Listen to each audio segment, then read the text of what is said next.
Kenapa sih banyak yang membahas soal SK pemberhentian dari Bupati Melaka tersebut? Apakah para Bapak Ibu Saudara-saudara sekalian itu tidak menerima dengan surat keputusan tersebut, atau seperti apa, dan tidak merasakan nikmatnya kue teda atau teko itu? Kembali lagi bersama dengan saya Remiliki di channel YouTube Remiliki Official. Pada video kali ini saya mau membahas lanjutan dari video saya sebelumnya, itu membahas tentang Bupati Melaka membukukan SK Teda, bagaimana nasib Teda.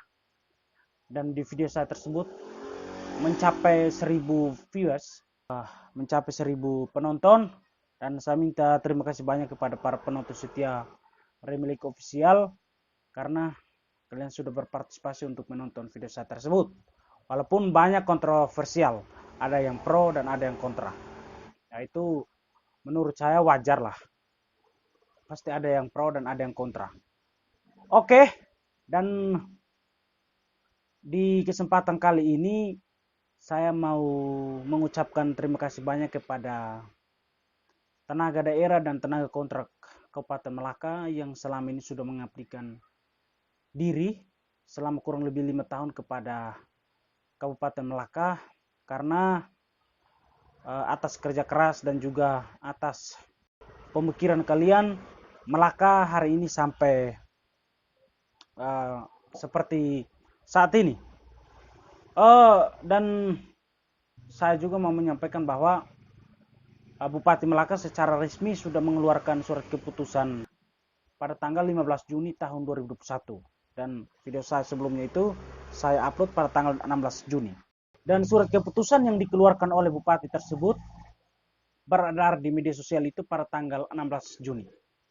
Jadi hampir bersamaan dengan video saya yang saya upload. Makanya banyak yang memberikan tanggapan. Oke, baik.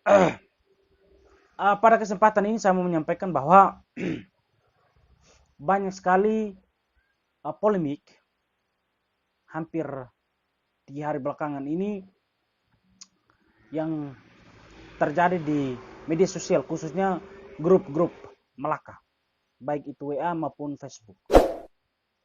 Pertanyaan saya, kenapa sih banyak yang membahas soal SK pemberhentian dari Bupati Melaka tersebut? Sebenarnya apa yang mau dipersoalkan dari SK tersebut? Apakah para Bapak Ibu Saudara-saudara sekalian itu tidak menerima dengan surat keputusan tersebut, atau seperti apa, dan juga apakah merasa karena tidak memiliki pekerjaan lagi selain dari teko atau teda, atau karena setiap bulannya tidak menerima gaji lagi? Pasti 3 hal itu yang menjadi poin atau menjadi pokok penting, sehingga ada banyak sekali yang kontra terhadap surat keputusan tersebut. Dan juga ada juga yang pro, mengatakan bahwa ya sudahlah, 3.000 orang itu berhenti dari teda atau teko, sehingga ada lagi yang menggantikan posisi mereka, karena selama ini kami kurang lebih 5 tahun itu tidak merasakan nikmatnya kue teda atau teko itu.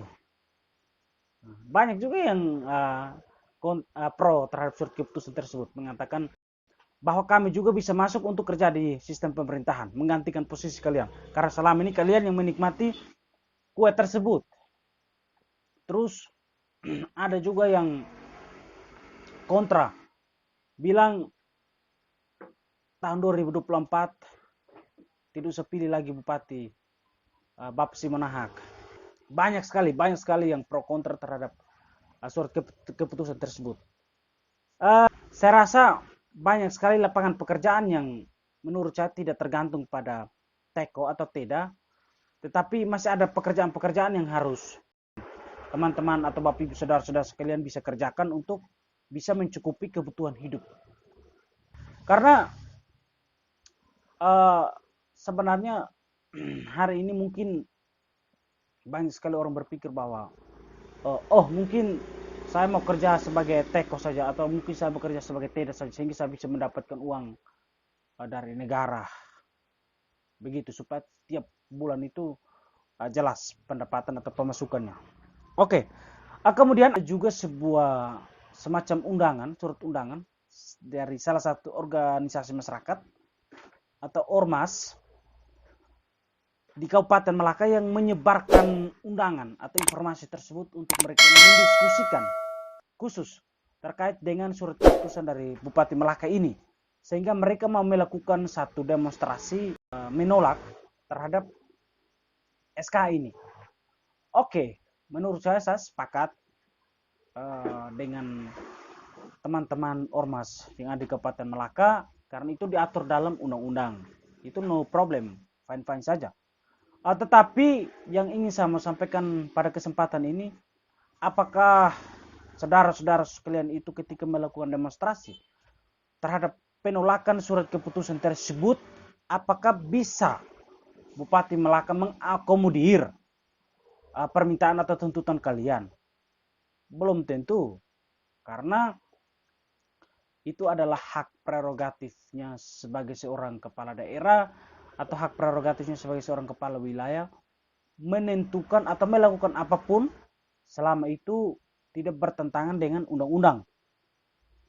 Nah, itu menurut saya tidak masalah, karena beliau punya konsep, beliau punya visi misi, konsep yang dimana ingin mau menjalankan program dan visi misinya untuk membangun Kabupaten Malaka sesuai dengan mimpi-mimpi beliau, mimpi-mimpi bupati dalam hal ini.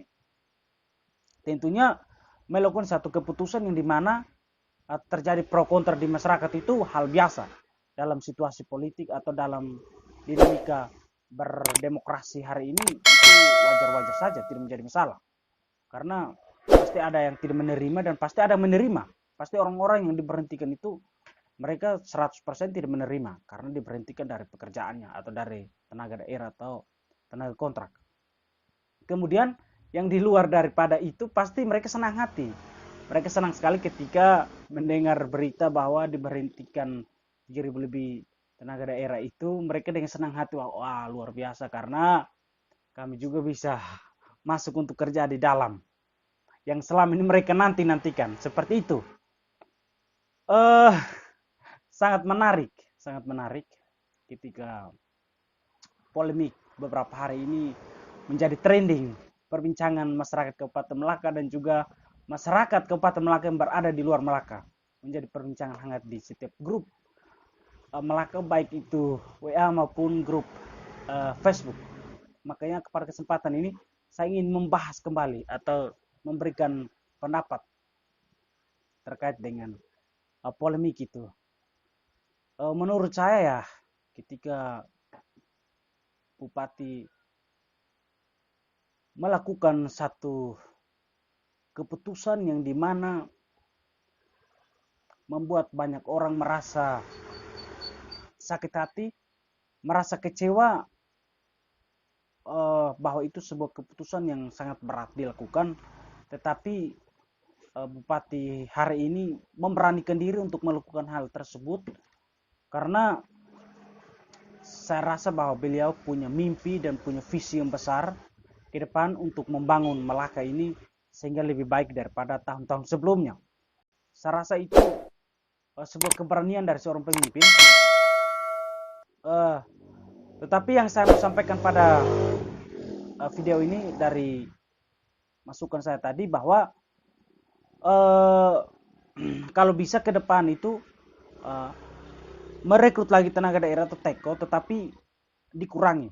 Misalkan ke tahun kemarin, misalkan kemarin itu 3.000 lebih, harusnya kurang lagi 2.000 lebih sehingga bisa sesuai dengan kebutuhan setiap instansi-instansi, sehingga bisa mengurangi anggaran APBD karena katanya 53 M, tetapi kalau misalkan 2.000 saja maka tidak sampai 50 M juga. Oke, mungkin hanya ini saja yang dapat saya sampaikan. Sekian dan terima kasih. Tetapi sebelumnya jangan lupa like, komen, dan subscribe, dan juga share video ini ke sosial media kalian sehingga banyak yang bisa mendukung lagi channel saya ini dan juga untuk memotivasi saya untuk membuat konten-konten berikutnya. Oke, terima kasih. Selamat sore.